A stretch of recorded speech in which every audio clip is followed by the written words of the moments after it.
In this video, I attend Matt's call out to the public to attend the meeting in St. George, Utah concerning Sand Hollow and the West Rim specifically and houses being built there. There's a timeline in the comments of Matt from Matt's Off-Road talking, some locals, Light Bright Nation, Milt at Dixie 4-Wheel Drive, and my own thoughts. Enjoy. The way I've heard it is there's a guy that had a plot of land and it's actually in the Turtle Reserve. Okay. And the city or the county came in and said you can't build on that land. We'll give you any property you want except for this land. It's your choice. And he's trying to choose Sand Hollow. He did it a couple years ago, 3 or 4 years ago, just below the water tanks. He wanted a plot of land there that overlooked the golf course. And we basically did the same thing, went through the process, and they basically said, yeah, you can't have that. So if this subdivision were to go in, where would you put your house? What trail? No, I couldn't do that, man. I couldn't do that to my community. There you Yeah, so if you haven't signed one of these, this is the number one thing you can do by physically being here is sign in, essentially showing that you are here to show your support against what's going on. But essentially, coming in, the downside is they don't have an open forum, right? So there's not somewhere where you can go in and actually get on a mic and ask your questions, really, in this situation. But the fact that this many people have actually shown up to show their support for Sand Hollow State Park is just freaking incredible. Yeah. So, Well, I noticed I had actually met you guys like 3 or 4 years ago on a trail on Tocqueville Falls. oh, hi, You guys were passing by. I was like, Light Bright Nation. And then I followed you. Yeah. And I've watched. You guys ended up moving here. Yeah, and this, I mean, it's essentially now this is our backyard. So That's like, awesome. And Kevin and I come from motorsports, where this type of stuff happens to racetracks all the time. You have a neighborhood that's built right next to a racetrack. You have people that start moving in knowing that they're moving in next to a racetrack, and then suddenly the noise complaints start, and all the issues start, and the traffic and everything, and before you know it, the racetrack doesn't exist anymore. This is one of the situations where if you give them an inch, they will absolutely take the entire mountain. This is awesome. This is overwhelming. This is exactly what needed to happen. No, it's not a. It's weird the way they describe it as a land swap. Like the way they're talking about, because so a developer owns this, right?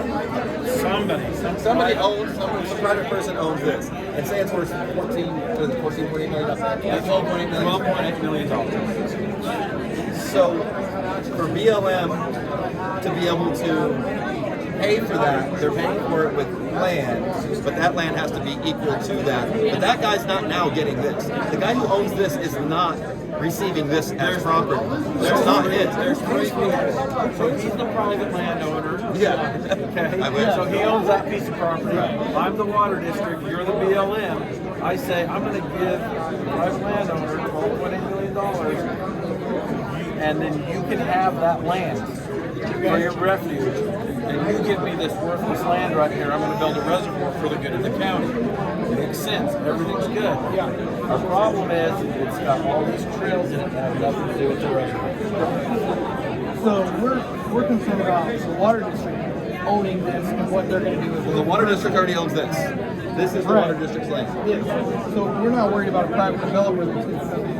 The problem is this is private property now. So if the water district says, we don't use this, we don't need it, it's now in private hands. Unless in the land swap verbiage that says explicitly no development can happen. No, it can't be sold forever. It has to be in the writing when that When the final contract gets, so that's what we're here for. That's what he wants us to be here for. He's all on our side, but he's saying it's like me and you having a deal, and I'm like, you can use my lift whenever you want. And then I die, and my kids go, Not anymore. Yeah. So it's making sure that when this deal happens, there's something in there to make sure it protects. Right. So there's nothing nefarious with any of this right now. It's the problem in the future that once they own this, they go, well, we only use this. We don't need any of this. Now this just happened. This used to be built BLM like 5 years ago. Yeah. Okay. And now that's all private. And that's all that's Private entity. What do you say it's private? It's private property. They buy it as they own it as private. It's not government. My purpose of being here is to name the people that are involved. I don't know. That's a good question. I think he said, well, no, it gets turned. So he said, like, I think he was saying it can be turned over later. It can be turned over to the local city or local, and then from there they can sell it. They can, but again, the verbiage in the But it's no end. longer federal land for sure. Yeah. Correct. Well, the part that says it tells me there's something going on. And if we can get the And sheriff's What they're saying happened is these survey points were already there. And so they're just like, let's take one of those survey points. It was just an easy point. So the survey points are because these are already here and they're established. If they were to just go up or do something else and somebody contests it because they got it wrong, they're like, no, you were 5 feet off, it could restart the whole process over. If somebody contests the survey area, if the new surveys come in and they have to write the legal survey area and it's wrong or somebody contests that it's wrong, they can start all over again. Where this is already a law, this is already legal, it's done, it's in the books. So they want to say, well, this is the safest bet because nobody can fight any of this as far as. Thanks for putting it out there. What do you think?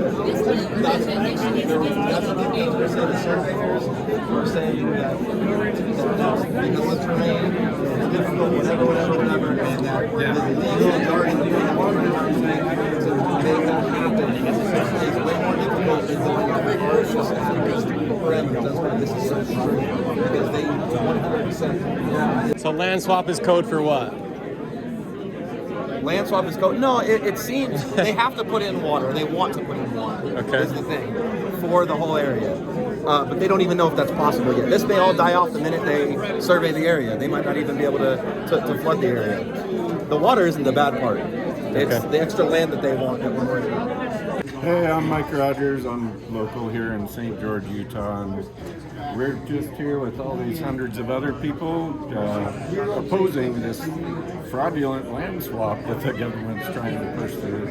Everybody knows it's BS. Anyway, I hope we get a lot more support in this, because I think we're going to need it. Don't know that BLM cannot sell property, right? We can sell property. It has to go through a long process. So if there's a hard answer, this is an easy answer. We can sell property if it's on our disposal list and it goes out for the highest bidder, or it goes as a direct sell. The swap is For this, we won't be selling any of this. This was it's swaps, but then the water district owns it. Correct. People are thinking you're paying him and now this person owns this. no. Right. So the Water Conservancy District, so he doesn't want this land. Right. That's the biggest. He wants to be rich. More power to him. I'd love to be rich too. Right. So he said, I want to sell my land, but nobody wants to pay him what he wants for his land. Now, don't quote me on that. It's really expensive land. The last acreage sold for $160,000 per acre, right? So he wants to sell that land, and he wants to hold the parish in court and say, thanks, land, that was awesome. Water Conservancy District has already bought an option to buy his land. So they get the right of first refusal, I think that's called. Yeah. So what they're saying is, if we can get that land, if we buy it for him, can we entertain this Swapping it. Okay, so I was backwards. So there's no Water developer district. that's going to get any land over here. That was the original concern that went out in the Yes. community. People did not. Developers going to build a bunch of houses, we're going to lose the area. Nobody understands the swap part. Why Right. one person's buying that and then the land. But that, Right. that And that's so, why. so if he, and to be frank, and this is a hard pill to swallow, if he would have come to us and said, I want to swap you for that land, we would still have to process that request, right? Have the same public meetings, we would have to determine what the purpose was, and we would have to make a decision. That's our federal process. That's not what's going on right now, but that's how the federal government works. If you want to do something on federal land, we got to consider it. Gotcha. We can sometimes tell you no, but it has to be a qualified, justified no. And we can sometimes tell yes, but we still have to put it through a public process. the exception of like, I think we can do really small actions up to 5 acres for like categorical exclusions, like to put in a trailhead, put in a sign, or whatever. Right, so we generally try and steer to public comment whenever possible. And this is definitely a public comment opportunity. Yeah. Okay. So that makes way more sense. Just to be clear, this guy owns this plot, not that one. No, the Water Conservancy District owns this plot. The white one. So they already have this. They could already fence this off today. I think I'm pretty clear about that, right? So it's their private property. They've worked with the off-road community for years. They've built trails with the off-road community. They've tried to mitigate. They've been telling people for years, we're trying to put a reservoir there. So they've been working with them for years and years. So now, if they want it, tomorrow they can build pipe fence around all this, and we lose the majority of the little water traffic, right? The water tank is at Wadi Corral, across from the state park, off map.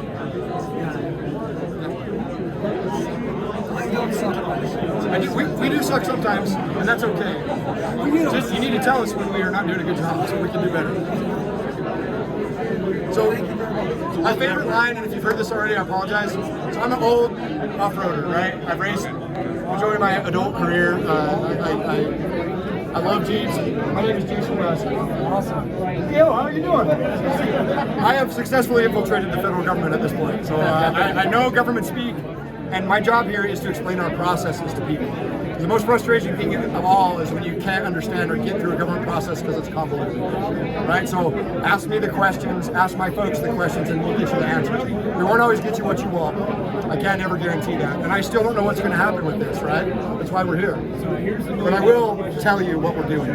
What is the point, other than somebody wanted to have a nice summer lot, to take the land out on West End? Right, great question. One of the most asked questions tonight. So bring it in, everybody. What was the question? Okay, so the question was, if you look at this parcel right here, the original proposal from the Water Conservancy District said, Kermit the Frog, right? We want this land. That's what they asked for. They didn't ask for this strip over here, which is in controversial, right? Because people think that's where developers are going to want to buy, that's where people think houses are going to go, and that's where our trails are. We built the rim trail up there, right? So why did they get it? So I didn't know the answer to that, and I got asked that question, so I asked. Have you ever sold a house and had a surveyor come out, or bought land and had a surveyor come out? Yeah. Surveyors shoot corners, right? And property lines. This is an existing corner. And so where they had asked for land, they would have had to shoot the whole thing. And it's all arroyos and valleys. And our cadastral said, can you just move it over so that we can write a clean legal description? That's the simple and true answer. We can't use that. You can call it lazy. They said quickish is how they worded it, right? So what the conversation then turned to is, what are they going to use it for? And that's why UPLA, Desert Roads and Trail Society, are at the table negotiating with them. They have tentative agreements that are in email right now. Again, this isn't all formalized, but they've committed that this will be open for OHV use, and they're going to commit to that, right? Until it's in writing, don't believe it. I'm not here to tell you to believe in it. But that's what they've committed to in those meetings. They send an email that says that. Correct, and that's what he's saying. My whole thing is, why take it from BLM just to So it's a good question. So a comment could be, right? BLM, please retain that land. It's not necessary. Go ahead and do the cadastral work. We'd like to see that. Another comment could be, BLM, it's okay that they have it, but will you get a conservation easement or a recreation easement so that we can keep our trail system there, right? That needs to be in forever. So nothing, and I said this earlier, so Congress, if you look what happened with Bears Ears, right, whichever side you weigh in on it, it grew, it shrank, nothing's forever. I wish I could say today that we can do something that will be forever effective. I can, because elected officials can change anything that I say. And that's the American system of government, right? So even if they do that, Congress can overturn it, right? Just get another team of lawyers and go through it. So if you take that, what's the path of a crowd like us to be able to help that? To come to these meetings, submit substantive comments. This is what's being impacted. This is how I use it. This is why it's valuable for me. I want to be at the table, and these are the solutions that I propose, right? And if your proposal is, I just don't want to go through, that's okay too, but tell us about all your impacts. My preference would be, as a land manager, give you some options, right? And that's what UPLA is doing right now. That's what Desert Roads and Trail Society is doing. They're meeting, and they're saying, hey, if we lose trail whatever, can you give us access from this point? If we lose this dispersed camping, can you create a parking area and create more dispersed camping? Those are the kind of conversations that make my job a better job of it. Because I don't have to go, sorry, you lose everything and we're done, right? Because that's not a good place for anybody to be from a public land status, right? How much of this will be the actual reservoir? We don't know. So this is all preliminary. So the reservoir is being tested right now for geotechnical. So they're shooting holes in the ground or whatever they do to see where they can put the reservoir. So there's some maps that are out in the public. There's some maps that go back to like 1999 where they would like to see water go up to. But until they do their geotechnical, they don't know where exactly the dam will go, right? And once they do, that's when we start our environmental document. Or once we get further down the road, right? So right now, we would say, hey, tell us where your dam's going to be. They don't know. They just want the land exchange. So we're analyzing the land exchange. And as we get more information, we'll ship it out. So what about the mystery red dot? What's the value of that land? The value of this land? What's the monetary value? Sure, we don't know. It has to be appraised, and this is going to get appraised too, right? The last acreage that sold in this area went for $160,000 an acre. So if that's helpful. It's not the. That's I think it sold. I want to say 2 or 3 months ago. 89. Yeah. Money to help purchase land. None. I got no knowledge. So the federal government has special funds called National Landscape Conservation Funds. We've applied for those funds, but this amount is more than the whole budget for the whole program, right? So again, it's not feasible for us to buy it. How does that deal in that benefit that? How does that tie together? So how that ties together is when the proposal came from the Water Conservancy District, they said we really want this land. And we have a document, it's called our Resource Management Plan. It's kind of like our Bible. It tells us how we operate. We work on one about every 20 years, and then I'm bound by that, right? Its primary goal is to acquire habitat in this area for tortoise, and then work with the county to allow development in other areas and dedicate this for tortoise, right? So the county is supportive of this. They're trying to get us this tortoise land so they can work with the Habitat Committee to allow for development in other areas. Just like an exchange? It's an exchange, yes. And so there's a private landowner who owns this. He's not exchanging it with us. The Water Conservancy District is going to, they have an option to buy this and then exchange. So this might not ever happen, right? He might say, I'm not selling, or I got a better offer. Right? You can say that tomorrow. Matt's Off-Road Recovery could send out a video and say, I want to buy. He already owns land now. He owns this. He owns the developer that owns land. He doesn't own any of this, no. No. It's the parcel is his family matters. Within this exchange parcel and this area and the civil land, he doesn't own anything. I can't speak to this white land right here. I don't know. So that's possible, but I don't know. Explain to us that he already has land down in this area. Yeah, I hear that. I would ask the county assessor, right? Because it was explained to me about 100 times today that houses are going to be built over here, and I know that not to be correct. So are they talking about like the valley right on the west? Long Valley. Yeah. So you go down and underneath. Mm-hmm. So are they talking about filling that up with water? Like that valley itself? That's been in the works for years. Okay. But even if you just did that, that's fine. But why do you have to take this ground? Right. We were out there when it came and made the video. That's the first we heard of it too. And so trying to get the word out.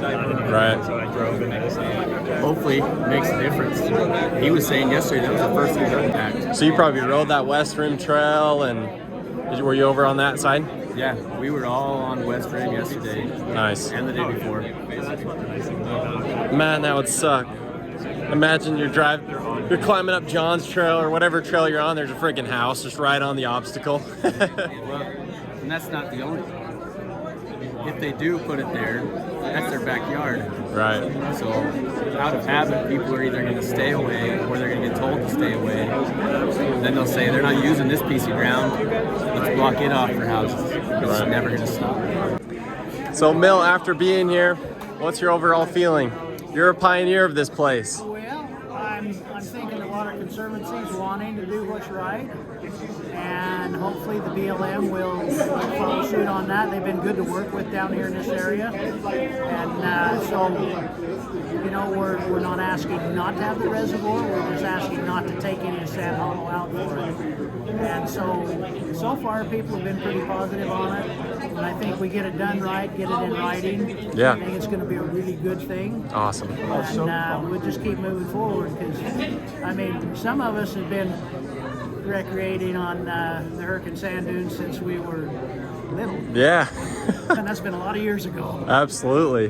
When is the first time, or what year would you say you remember being out there, climbing stuff? Oh, well, the first times out on Sand Hollow was with the folks. We'd go out, it's just the Hurricane Dunes then. Okay. So we'd go out and hunt arrowheads after the big winds.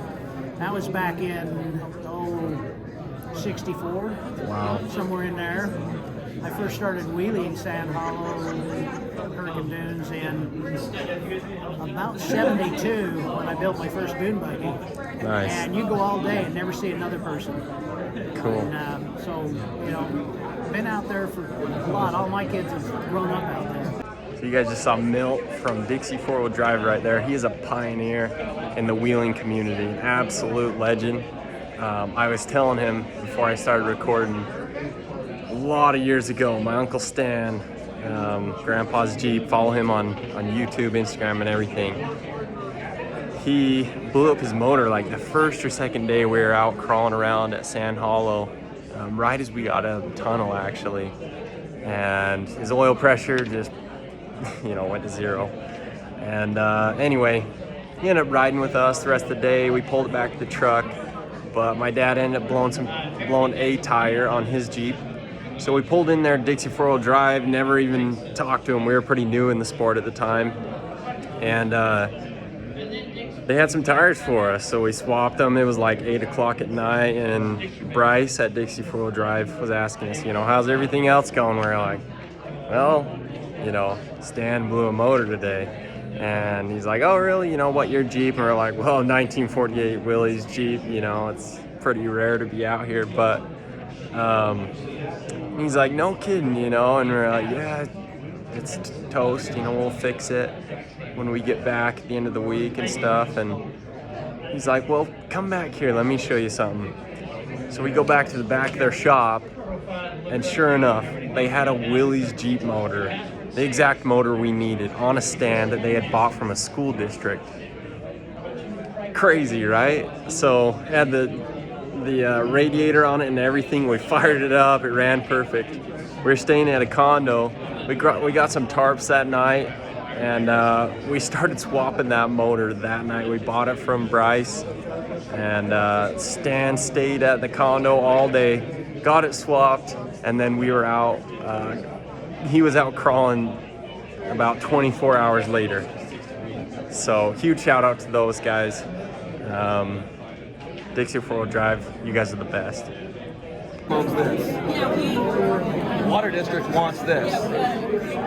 For BLM to do that, they pay him, he makes his money, but then they're able to, it is a land swap, but only because BLM has to pay this private party for that to happen. That guy's not now in charge of this. He's just making out, he's just getting his $13 million and saying thanks, but it's just because of the way the government's run between a private entity and BLM. BLM can sell land. There you go, that's the best way. BLM cannot sell land, they can only exchange land. So this gets exchanged, this guy gets paid and leaves, and now this is open land that the water district now occupies. It's definitely not cheap, but that's what it is.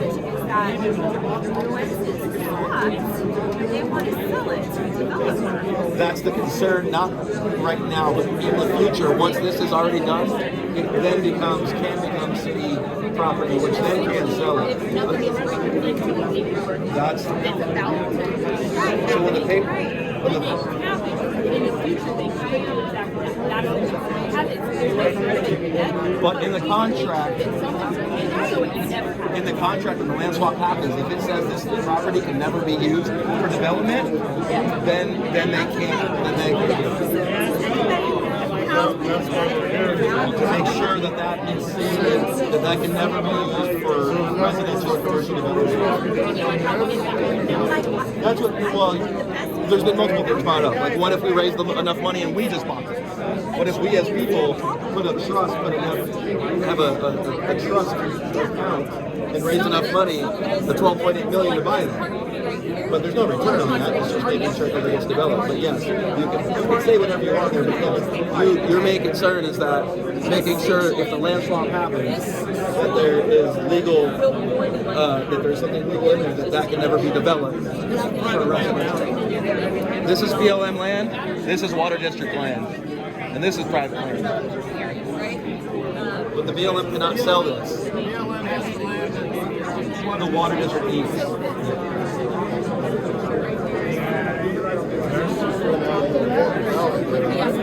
Warner Valley and West Rim.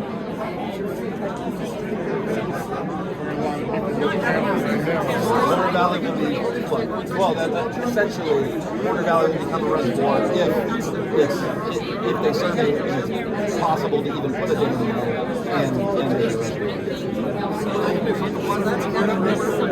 It is a misconception. So if you look right here, this is all BLM. The reservoir is like right over here, right?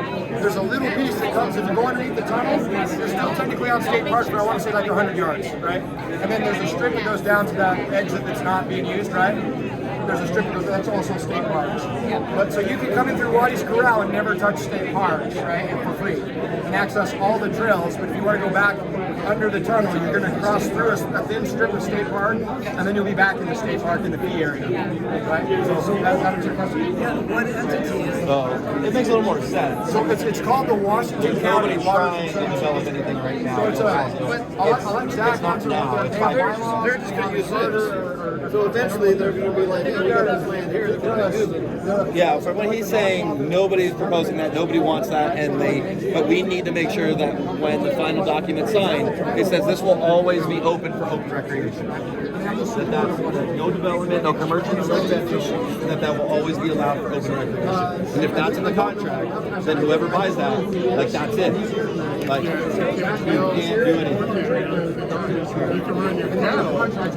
You can run an off-road park, I guess, off of 4 or 5 trails. I'd say it's not very useful for many people except for us. He said this is just the start, and they're just kicking it off. But he said make sure people are there at every one of the meetings, or that people are telling them they just want to know what. I can look at that from everyone will get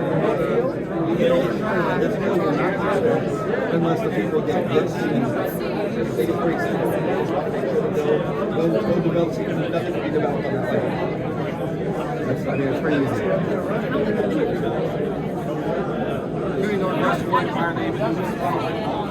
They need it for the wall. They need it to keep this reservoir. No, that was all. The swap is with the developer. This BLM cannot buy private property. They cannot sell property. BLM cannot sell property. So this guy owns property that's willing to sell it to the BLM. So it's an exchange, but the exchange has to be equal value. He's not getting this. He gets paid 12.8 million or something, and he leaves. Now this becomes it's a three-way swap. It's between Water District, BLM, and this guy. This guy basically BLM transfers this guy the land. Water District pays him for this land, and now Water District gets this land. It's just it's a switcheroo, but this guy just gets money and leaves, and then Water District now buy this from BLM, but they didn't buy it from BLM. So this guy does own this for a second. This is the November document. Comments come in. If there's a comment that drives another alternative, we'll ask for another alternative. And what it does is we have a contract.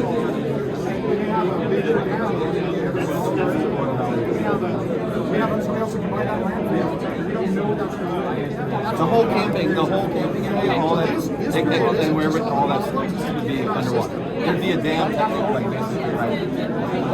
And then once that first alternative comes out, then you have another contractor who say, hey, that one doesn't work. That one doesn't work. Hey, we negotiated and we're happy. He said we might lose the trails, those three that are start down in Water Valley and then go up. And like you might lose them, but they don't know where the water. Plus, you can have vehicles so close to a dam. Like as far as there's just a lot of things that go on.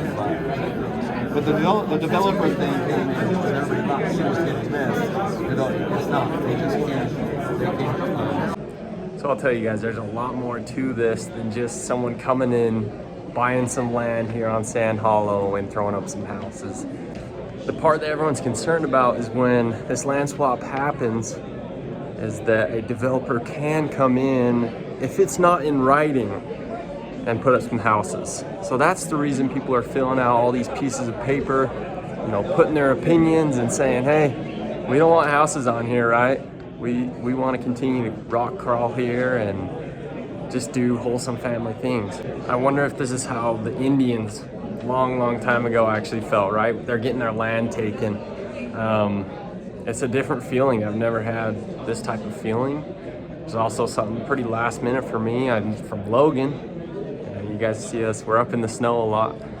And we're driving down here, I see Matt's video and I'm doing some work down here. And I thought, well, you know, it's 10 minutes away, I guess I better go. So as far as information I can gather, this isn't something that's gonna happen overnight. Like Matt said in his video, this is gonna be years in the making, but contractors and these landowners have approached the BLM. They have been emailing back and forth. So it's not something where I actually came to a meeting or a court hearing or anything like that. Essentially it was just public meeting / protest. A lot of off-road enthusiasts coming out saying and giving their opinion. Well, there you have it, guys. This is a huge deal for the St. George Valley outdoor enthusiasts in general. People taking lands, it just sucks, right? The best thing we can do is support, be to these meetings. Right here all the time, and it's such an important place to us. My ancestors settled this town, St. George, Utah. Actually, the little town north of here, like 5 minutes, Leeds, Utah, back in the 1800s. So this place means a lot to me. The last thing we want is houses out on these trails. Also, another huge thing about this meeting is way eye-opening. There's a lot of components to all this. People that want land for tortoises, there's the water management. They want to put a reservoir in, which really, it's a pretty good thing actually. And then obviously there's the other party that wants to build houses out there, which is the one everyone's pushing against. But all the details on the land swap and how all that works, you guys are just gonna have to kind of dissect that out of the video. Did the best I could to film all that. Put your comments, questions down below. I took pictures of all the information they handed out, and just send me your email, send me a message, and I'll send you a document of all that.